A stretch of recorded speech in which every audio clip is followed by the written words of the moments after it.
Unexpected message from a coach to Alcaraz.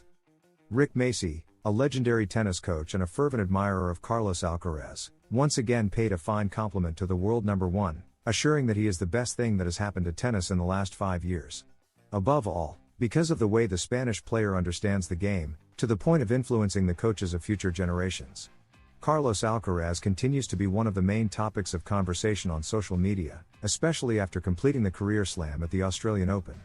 One of the regular voices when it comes to praising the qualities of the current world number one is Rick Macci, who has once again dedicated some lovely words to him on his X account. Carlos is the best thing that has happened to tennis in the last 5 years. His smile, his complete game, his unique game, has changed the way it is taught and reminds us that it is a game and that games should be fun, said the legendary coach, known for having trained the Williams sisters at the beginning of their tennis careers.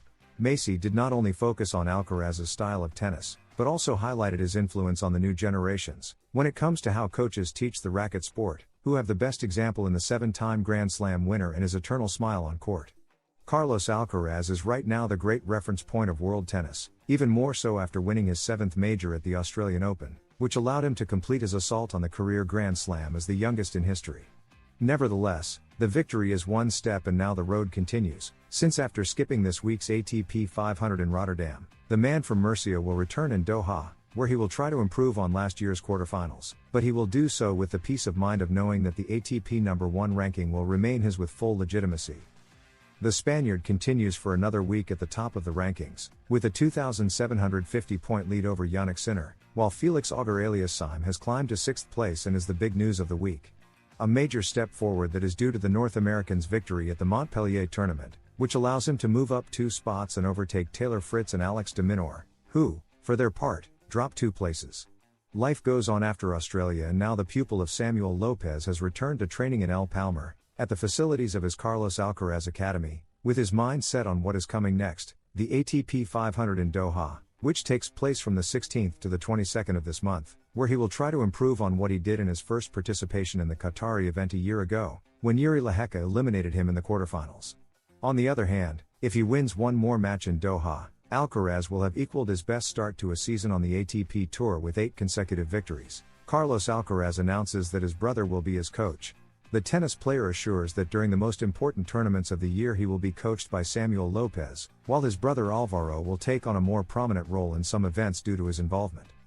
Carlos Alcaraz's performance since his split with Juan Carlos Ferrero has not declined.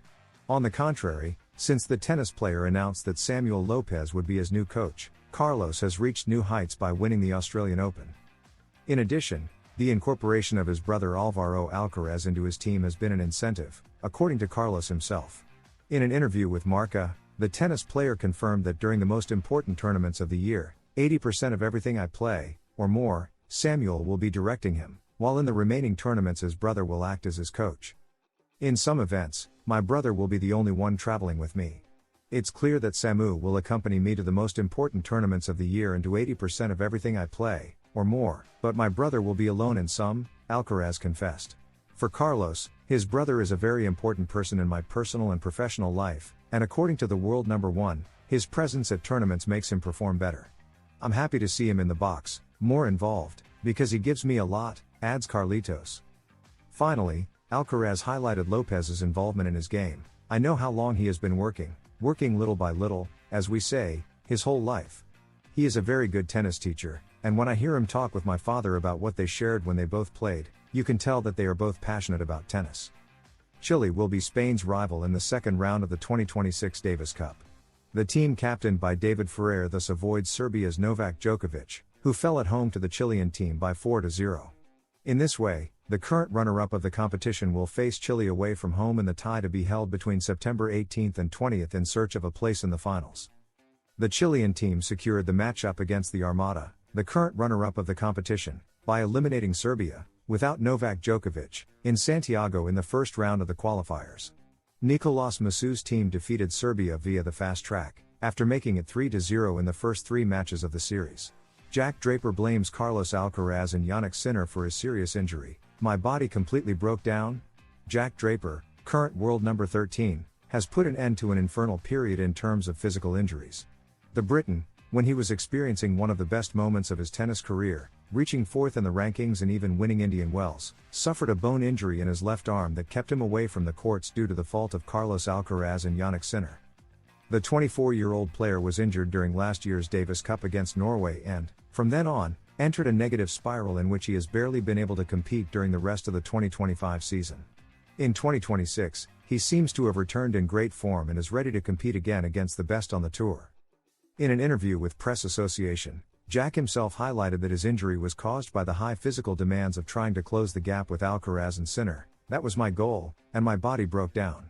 I was pushing myself so hard to play the right way and hit with more power. And that simply became stress for me." On the other hand, he expressed his desire to return to competing at the highest level after the injury and to reach the level of the current world number 1 and 2. "I'm very hungry to get to where they are.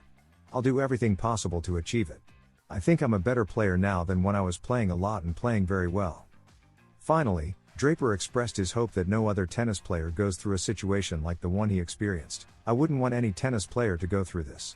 I've learned many things during this period. They've definitely helped me move forward and be a better player. You can get there with the right mindset, and seeing this injury, I think I've achieved that." Harsh response from a former world number 1 to Muratoglu. Alcaraz would not exist without Nadal, Djokovic and Federer.